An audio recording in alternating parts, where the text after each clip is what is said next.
My name is Rowan Dallaire, 26 years old. The night it all split open, I was standing in the kitchen with my coat still buttoned, the air heavy with the faint scent of mint tea and floor polish. My sister leaned against the counter, arms folded, her face twisted into that smug grin she had mastered since childhood. She looked straight at me and said, almost sing-song, "You have no place in our family." She delivered it with such syrupy sweetness that for a half second I almost believed she was doing me a favor. Mom didn't miss a beat. She sat at the table, steam curling from her mug, and murmured, "She's right." Dad didn't even lift his eyes from his phone. "Yeah," he muttered, thumb scrolling. "Maybe it's better this way." For a heartbeat, the whole kitchen went quiet except for the soft ticking of the wall clock. I stared at the three of them, trying to figure out if they had rehearsed this together. I could almost picture my sister coaching them upstairs, planting the words in their mouths like a director feeding actors their lines. I let out a breath that felt more like a laugh. "Guess I'll save you the trouble." I yanked my jacket from the back of the chair and slipped it on. No one moved. My sister's grin widened. Mom looked down into her tea as though the leaves would spell out something easier than this moment. Dad never raised his head. So I walked out. The door clicked behind me, not slammed, just closed, with a softness that felt absurd after what had just been said. The strange part was, it didn't sting the way they probably hoped it would. I'd learned years ago that love and support were currencies my parents reserved for my sister. She basked in it, the golden child soaking up every ray. I had built my life without it, my own friends, my own job, my own little pockets of peace. But what did sting, faintly, was how easy they made it look. No hesitation, no second thoughts, not even the courtesy of a, "Wait, let's talk." Just silence that sounded like permission. That night I stayed at my best friend Kayla's place.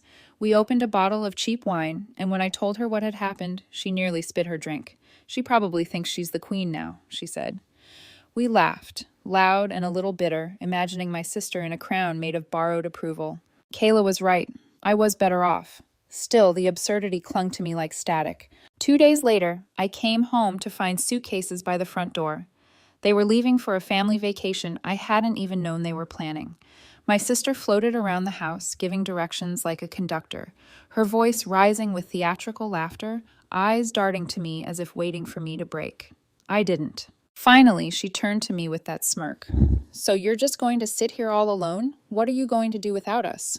I smiled calmly, the kind of calm I knew would annoy her more than any outburst. "I hope they take you to a hospital for the mentally ill on this trip. Maybe they'll have room for Mom and Dad, too." Her face went crimson, then blotchy. She exploded, shrieking like I'd struck her.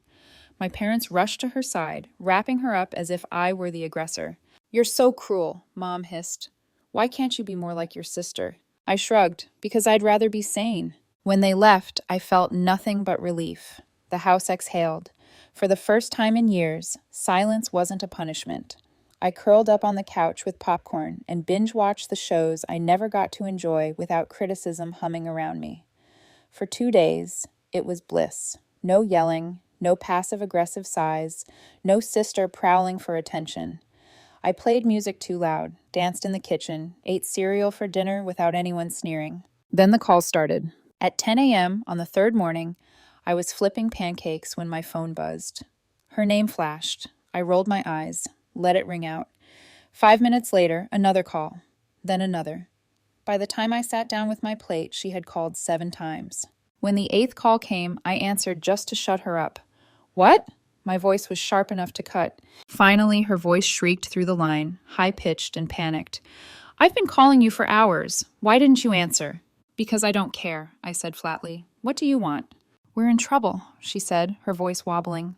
"Define trouble." I leaned back against the counter, the pancake cooling in front of me. She hesitated. That hesitation was a tell.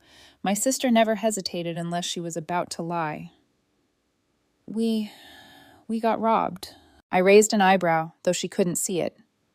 "You got robbed. On your perfect little family vacation." "Yes," she snapped. "Some guy stole all our money. Mom and Dad are freaking out. We're stuck here with nothing. I didn't know who else to call." "Why not call Mike?" I asked, mentioning her husband. Silence, heavy and loaded. "Oh," I said, a grin spreading. You didn't tell him, did you? Did the guy steal more than your money? Shut up, she hissed. This isn't funny. I laughed, low and sharp. It's hilarious. Let me guess. You went somewhere you shouldn't have, trusted someone you shouldn't, and now you're too embarrassed to admit it. Am I close? Another pause. Then, are you going to help us or not? I tapped my fork against the plate, savoring the sound. Let me think about it. In the meantime, maybe you can ask one of those locals you love to charm for help. I'm sure they'd be happy to assist. She started yelling, but I hung up before the words could form. For the next few hours, my phone buzzed relentlessly. Calls, texts, voicemails. Mom's voice trying to coat guilt over desperation. I thought you were better than this. We're your family. Dad's shorter, terser. You're humiliating us. 15 missed calls stacked one after another like a tower of need. I couldn't stop laughing. Family, I muttered to myself. Didn't you just tell me I had no place here? I typed one sentence to my sister. Sorry, but I'm just a roommate, remember? Then I switched my phone off and dropped it on the couch. That night, the house was quiet again. Too quiet. I padded over to the door to double-check the locks, a new habit forming in my chest. On my way back, I glanced at the doorbell camera. At 11:37 p.m., the feed showed my sister outside, alone. Except she wasn't. She leaned toward a man standing just out of frame, her mouth moving fast, her eyes darting toward the camera before she tilted her hair to block the angle. The screen went dark. They returned the way storms do. No warning beyond a shift in air pressure, then doors slamming, voices pitched too high. I heard the car doors first, then Mom's running commentary about luggage, then Dad's mutter threading through it like a low drum. My sister entered last, flushed and vibrating, her suitcase clacking behind her like an applause track. Mike followed, carrying 2 more bags, and the kind of silence that means you've been arguing for hours without landing anywhere. He nodded at me in the hall, a small, tired acknowledgement that felt like a secret handshake. My sister clocked it and set her jaw. You're unbelievable, she snapped, jabbing a finger at me. We needed you, and you ignored us. I leaned against the wall, arms folded. I didn't know roommates were supposed to finance each other's holidays. Dad glared. This isn't a joke. We were stranded in a foreign country. Do you know how humiliating it was to ask for help? Humiliating like being told I don't belong in my own family, I said, eyebrows up, because I'm still catching up on how that feels. Mom heaved an exasperated sigh, the kind that implies she's performing patience for an audience. Why do you always have to be so difficult? We're your family. Families help each other. Now we're family? I laughed. Last week I was a burden. Did the definition update while you were gone? My sister had been pacing the living room like a caged actor waiting for her cue. She whirled. You're such a child. Do you have any idea how much stress you caused us? Do you even care? I met her stare and held it. No, because you don't care about me. You never have. You've made a sport of it, and now you want me to pick up the tab for your talent. For once, she didn't have a comeback. The room tilted toward a silence that made the refrigerator hum sound accusatory. Mike cleared his throat. She's right. All eyes swung to him. My sister's face slackened, then hardened. You're taking her side? I'm not taking sides, he said, voice steady. I'm saying you can't treat someone like nothing and expect them to come running when you're in trouble. Dad's phone disappeared into his pocket for the first time since he'd walked in. Mom's mouth parted like the word no had just learned how to be said in her house. My sister pivoted to me, eyes sharp. You think you're so above everyone. You'd still be crawling back if we locked you out. You know you would. That was the moment I felt something click into place, like a door catching a latch. I'm moving out, I said. Tonight. Mom blinked. Done? What does that mean? It means I'm done, I said, calm like water that looks shallow and isn't. I'll pack now. I'll be at Grandma's. My sister rolled her eyes. You've said that before. This time I mean it. I reached for the throw blanket on the couch, folded it into a neat square, and put it aside as if tidying the scene for the next act. You don't get to keep staging me as the problem. Get a new prop. Upstairs, I hauled out boxes that still smelled faintly of the last move I'd never finished. Each drawer I emptied felt like untangling the hem of a too-tight dress. In the top dresser, a stray receipt fluttered free and landed face up. Cash-only lounge, date stamped, the same night she'd sobbed about being robbed. A phone notification pinged as if on cue, an unknown number flashing across the screen with a single letter for a contact, N. It hovered, vanished. I slid the receipt into my back pocket without thinking. Things that don't fit the story have a way of becoming the story. Kayla texted, "Want help? Box tape and petty commentary ready." I smiled and told her I had it. This wasn't a spectacle, it was extraction. When I carried the first box down, Mike was by the doorway, hands in his pockets, eyes flicking toward the stairs where my sister had barricaded herself with her noise. "You good?" he asked quietly. "I will be," I said. "You?" He considered. His voice dropped to the exact register of truth. "Working on it." I loaded the trunk, ran a final lap through the house that had called me burden, and then begged to be my blood again. My sister appeared at the top of the stairs just long enough to let a new sneer find its mark. "Don't come crawling back when you realize no one wants you." I lifted my last box, the one with framed photos and the plant I'd kept somehow alive through winters of indifference. If I crawl, it won't be toward here. Grandma's porch light was already on when I pulled up, amber and soft, a lighthouse for small, important boats. She hugged me at the door and said, without ceremony, "Room's ready. Cookies are cooling." In the kitchen, she set a plate down, patted the chair beside her, and waited for the words to find me. They did. When I told her everything, she only shook her head once. "Some people confuse attention with oxygen," she said, pouring me milk like I was 8 again. "When you stop supplying it, they call it cruelty." I slept like a window left open to good weather. Morning was a plaid robe, the smell of toast, the soft scratch of Grandma's pen, labeling a folder, "Keep." She pressed it into my hands. "For paperwork, copies of everything. If their stories change, your facts won't." We filled it together, slow and methodical. My lease termination notice, a list of what I'd taken, photos of the room left clean. By afternoon, my phone had regained signal enough for its old habits. 3 texts from Mom stacked like little soldiers. "Can we talk? Where are you staying? We need to settle what you took," as if affection were inventory. I put the phone face down. Grandma slid a coaster under it like she was tucking in a child. Around dinner, a new message arrived from a number I didn't recognize. Just a single line. "Call me when you can. M. Mike." My pulse ticked uneven. I typed back, "Is everything okay?" The typing dots came and went twice before he sent, "Later. Not text safe." That night, the house creaked like old ships do when they're content with the ocean. I made a list in my head. Change addresses, box Kayla's spare keys back, forward my mail, buy new towels that never belonged to that bathroom with its disapproving mirror. Then I stopped making lists because lists are how I trick myself into thinking control and peace are the same thing. The next morning, I returned for 2 more boxes. The house felt vacuumed of sound, as if it were holding its breath until I left. My sister's door was closed. Music thumped behind it with all the subtlety of a plea. On the console by the entryway, a nail file lay beside another receipt from the same cash-only lounge. My fingers hovered, then retreated. I'd already taken enough. Besides, some evidence gathers itself without being invited. As I was lifting the last box, Mike came down the stairs with a smaller one of books. "I can carry it," I said. "I know," he said. He adjusted the box like the act of carrying it was a conversation he'd been needing to have. "You're doing the right thing." We stood on the front steps like 2 people taking a smoke break from a fire that hadn't been declared yet. "She called me from a number I don't know last night," he said, voice pitched to travel only as far as my ear.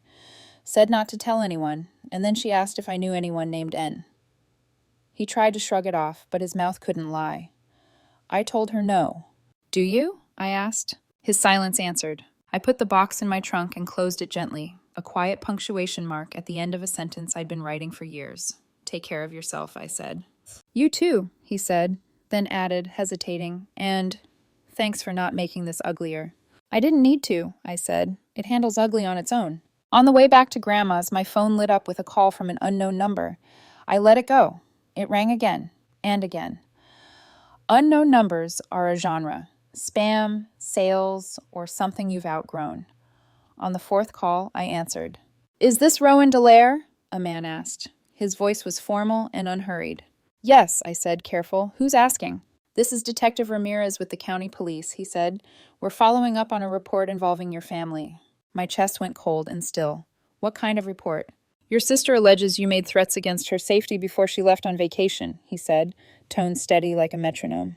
"I'd like to ask you a few questions." For a second, the room tilted, the kitchen chair under me, the cool of the table against my forearm, the sound of Grandma rinsing cups at the sink. Then everything righted itself. "She's lying," I said. Not defensive, just true. "I understand this is upsetting," he said. And to his credit, it didn't sound like a script. "We have to investigate each report. Could you come by the station tomorrow morning?" Grandma turned at the sink, eyebrows lifting in a question I didn't yet know how to answer. I met her eyes and found steady ground there. "I'll be there," I told him. "Thank you," he said. "Ask for me at the front desk. Ramirez." We hung up. Grandma set a towel down and dried her hands carefully, like the act required ceremony. "Well," she said, gentle but crisp. "Looks like someone is trying to build a story bigger than the facts." "Then we'll bring bigger facts," I said, tapping the folder she'd labeled Keep. Outside, late sun stretched the yard into long, truth-telling shadows. My phone buzzed once, an unknown number again, and fell still. I let it. Because some days ask you to defend yourself, and some days you only have to show up with the right papers. Tomorrow would be both. The police station smelled faintly of disinfectant and burnt coffee. I walked in with Grandma at my side, her cane tapping like a metronome of steadiness against the tile floor. The woman at the front desk glanced up when I gave my name, then called into the back. A few minutes later, Detective Ramirez appeared, tall, sharp-eyed, and younger than I expected. His expression wasn't hostile, just measured, like he was used to sorting lies from truths without letting either stick to his face. "Rowan?" he asked. "Yes." He nodded once. "Let's talk." He led us into a small interview room. 4 beige walls, a table with faint scratches, 2 chairs. Grandma settled in beside me like she had been called in as counsel. Ramirez sat across, a folder in his hands. He opened it slowly, flipping through a few sheets. "Your sister, Alana," he began, "filed a report. She claims you threatened her before the family vacation." I stared at him, then let out a small laugh. Not sharp, not rude, just disbelief cracking through. "Threatened her? With what exactly? My existence?" His mouth twitched like he wanted to smile, but wouldn't. That's the problem. When we asked her for specifics, she couldn't provide any. Her story shifted. First, she said you threatened her over the phone. Then it was in person. Then she said she couldn't remember the wording. Each time, the details changed. Grandma folded her hands on the table. "Sounds like someone playing dress up with the truth." Ramirez tilted his head respectfully toward her before continuing. "The truth is, this doesn't meet our threshold for further investigation. We're closing the complaint, but..." He leaned forward slightly. "I wanted to warn you. People who file false reports like this, they don't stop easily. Sometimes they escalate." His eyes locked with mine, steady and clear. "You should be careful. Keep documentation of your interactions. Don't be alone with her if you can help it." I nodded slowly. "I've been keeping records, dates, screenshots, copies." "Good." He closed the folder. "If she tries this again, you'll have proof, and that matters." For a moment, silence filled the room, broken only by the hum of the fluorescent lights. Then Ramirez stood. "That's all for now. Thank you for coming in." Outside, the air felt cooler, cleaner. Grandma slipped her arm through mine as we walked back to the car. "I told you," she said softly. "She has no shame, but lies are heavy things. They crush the ones who carry them." I wanted to believe that. But in my family, lies had wings. They flew far before they ever fell. When we got back to Grandma's house, the mailbox held an envelope, my name scrawled across the front in unfamiliar handwriting. Grandma handed it to me with a raised eyebrow. "Came this morning." I tore it open at the kitchen table. Inside was a single page, written in uneven script. "I need to talk to you. It's important. Call me. Mike." I stared at it, heart thudding. My sister's husband. The only one in that house who had ever nodded at me like I was more than scenery. Grandma leaned over my shoulder. "What does he want?" "I don't know," I said, folding the letter back. "But it must be serious if he didn't want to text." Against my better judgment, I dialed the number scrawled at the bottom. He answered on the first ring. "Thank God," he said, his voice tight, breathless. "I didn't know if you'd call." "What's going on, Mike?" My tone was cautious, edged with suspicion. "It's your sister," he said, and the way his voice dropped made the hair on my arms stand up. "She's hiding something. Something big." My throat went dry. "What do you mean hiding?" He hesitated, and I could almost hear him running a hand through his hair. "I don't want to say too much over the phone.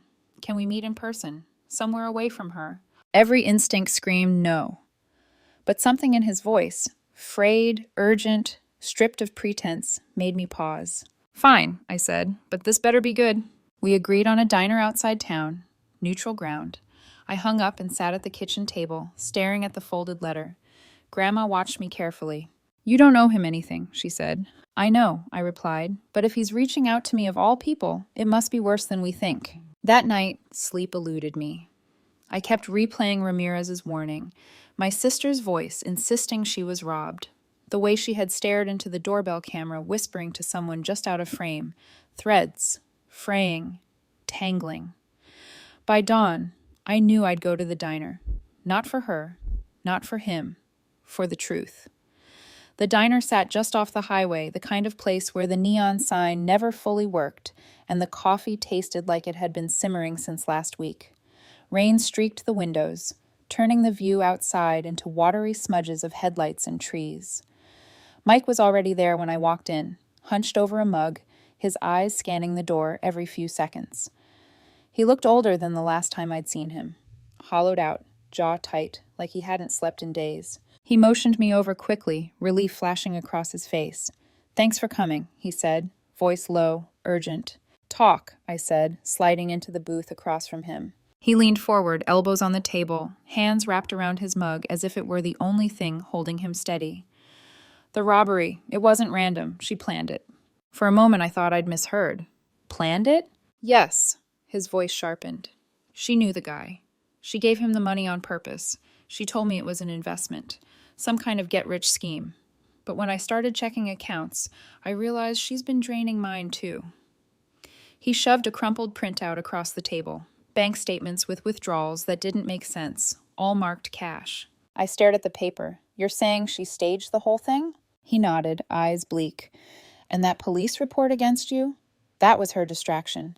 She thought if you were in trouble, no one would look too closely at her." I sat back, the vinyl seat squeaking. A laugh slipped out. Not humor, just disbelief. "That's a new low, even for her."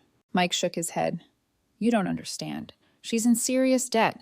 Credit cards, payday loans, even borrowing from people I've never heard of. She's hiding all of it. I think she's desperate."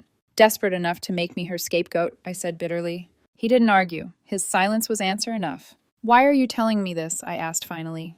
"Because I can't trust her. And I can't go to your parents. They'll defend her no matter what. You're the only one who sees her for what she really is." For the first time in years, I felt a flicker of something unexpected. Pity. Not for her, but for him. For being trapped in her orbit, dragged under by the weight of her lies. "I'll think about it," I said. "But if you want my help, you can't cover for her anymore. No more excuses. No more looking away." "I know," he said, his voice rough. "I'm ready." But something in his eyes told me he wasn't sure. The next morning, he showed up at Grandma's unannounced. His face was pale, his hair uncombed, his shirt wrinkled like he'd thrown it on without care. He looked like a man unraveling. "I told her I knew everything," he said the moment I opened the door. "She lost it, screamed at me, denied it, then admitted it. Now she's threatening to leave. Take everything with her." Grandma appeared behind me, steady as ever. "What do you want Rowan to do about it?" she asked bluntly. "She's dragging your parents into it," Mike said, desperation flaring. "She's convinced them I'm the problem. They're coming over to confront me, and I need someone to back me up." Every muscle in me tensed. This wasn't my battle. I had spent my whole life cleaning up her wreckage. I was free now. But then I saw his face, drawn, defeated, a man begging not for rescue, but for a witness. "Fine," I said, "but this is the last time." When we arrived at his house, the tension hit like a wall.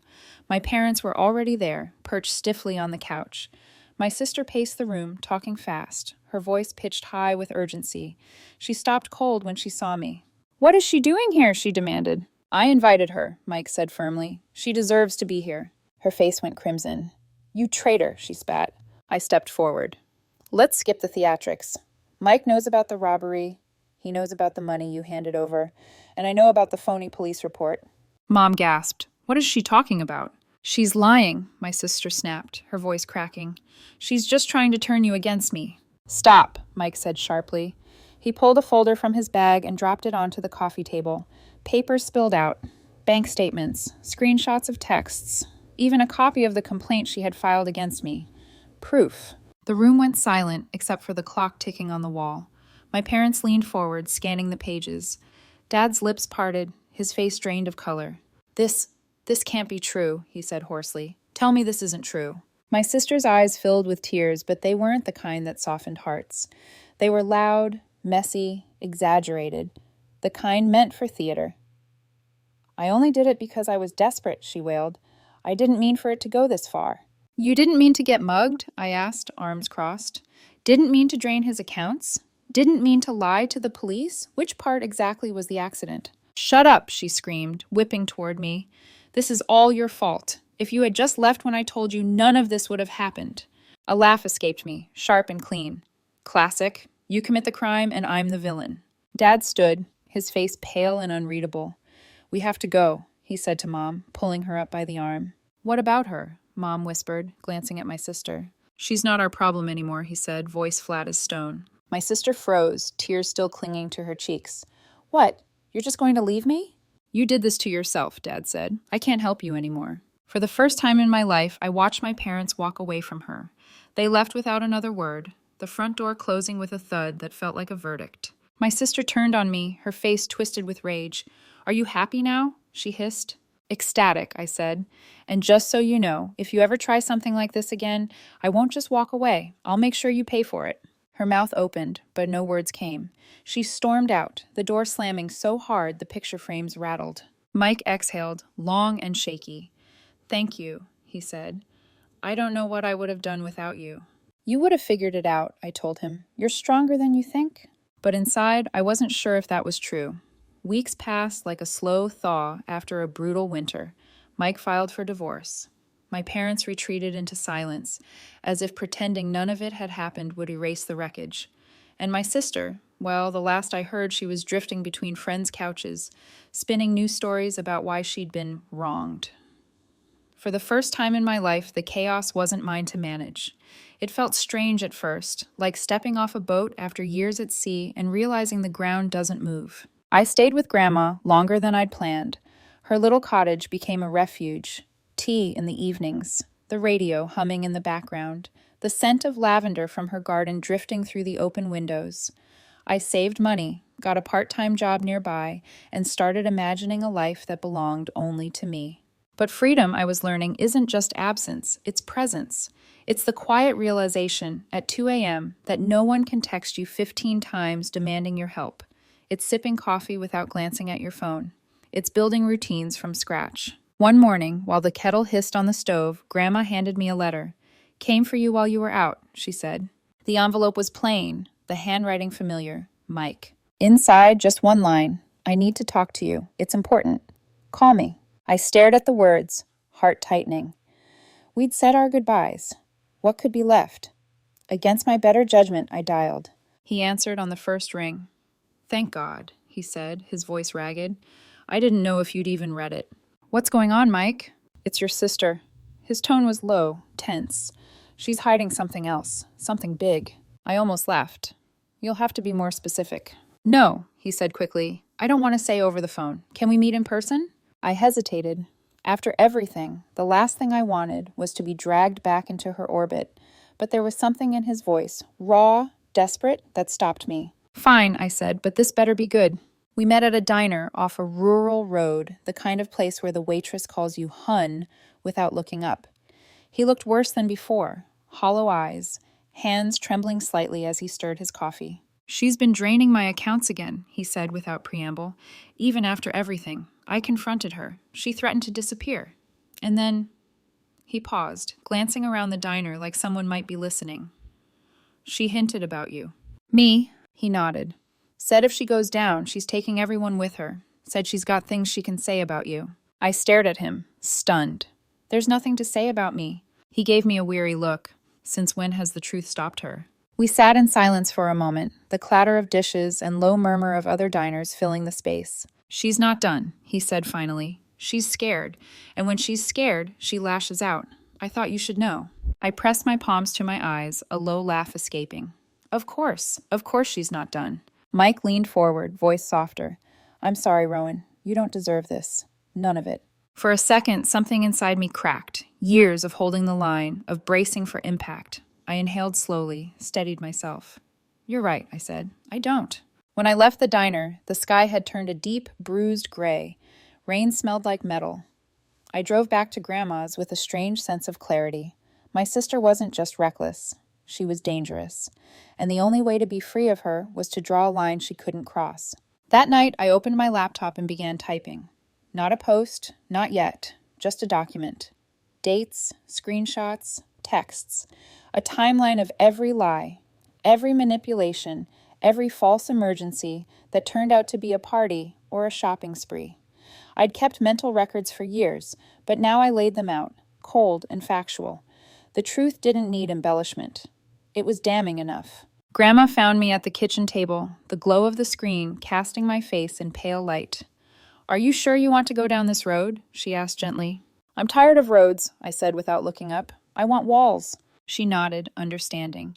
"Then make sure they're strong." I saved the file under a bland name, backed it up twice. If she came after me again, legally, publicly, financially, I would release it, not out of vengeance, out of self-defense. The next morning, my phone buzzed. A new message from an unknown number. "You think you've won. Watch yourself." No name, but I didn't need one. I blocked it without replying. Weeks later, I moved into my own apartment, a small second-floor walk-up with creaky floors and a window that looked out over a line of sycamores. I bought a second-hand couch, hung up a thrifted print of a lighthouse, and for the first time in years, I felt like I was building something solid. One quiet morning, as I watched sunlight creep across the floor, my phone buzzed again. This time it was from Mike. "Just wanted to say thanks again. I hope you're doing well." I smiled, typed back, "Doing great. Hope you are too." No drama, no explosions, just words. For the first time in my life, I wasn't waiting for the next disaster. I wasn't looking over my shoulder. I was living on my own terms. A year later, I woke up in my own apartment to the pale glow of sunrise spilling across the floorboards. The air smelled like fresh coffee and paint from the bookshelf I'd built the weekend before. My life had grown into something I barely recognized, quiet, deliberate, mine. No frantic calls in the middle of the night, no guilt-tripped bank transfers, no footsteps pacing outside my door. Just me and the soft thrum of a city that didn't know my family's drama or care about it. I sat on the balcony with a mug warming my hands, scrolling through a countdown app on my phone. 10 days until my trip. Not just any trip, the trip. Hawaii. The one they stole from me a year ago, turned into poolside cocktails, and mocking captions. Now it was mine again, paid for with money I earned, and saved without anyone clawing at it. The flights were direct. The Airbnb had a balcony over the ocean, and I'd booked a volcano tour just because I could. I was about to set my phone aside when the mail slot clattered. A letter slid through. Actual paper, in an envelope with careful cursive handwriting. I picked it up, heart skipping when I saw who it was from. Grandma. Inside was a single sheet, her script neat and steady. "I want you to know I read everything. I saw the posts, the screenshots, the truth you carried alone for so long. I'm sorry it took me this long to understand the weight you've borne. You deserve that vacation. You deserve peace, even if it means peace without us. No guilt, no plea for reconciliation. Just recognition, quiet and clear." I folded the letter carefully and slipped it into my travel journal. For a moment, my throat tightened. Not from anger, but from relief. Someone in that tangled web had finally seen me. Not as a scapegoat, not as a problem, but as a person. The days that followed moved in soft rhythms. I packed sunscreen and swimsuits, chose books to bring on the plane, watered the plant that had somehow survived my chaotic years. I didn't hear from my parents. Not a text, not a voicemail. My sister remained a ghost, flitting between borrowed couches and burned bridges. Even Mike, who once leaned on me for truth, had gone quiet, building a life that wasn't tangled with hers anymore. And me? I was finally free. On the night before my flight, I stood by the window watching the city lights flicker like constellations. My suitcase leaned by the door, zipped, ready. The silence around me wasn't tense anymore. It was gentle, expansive, earned.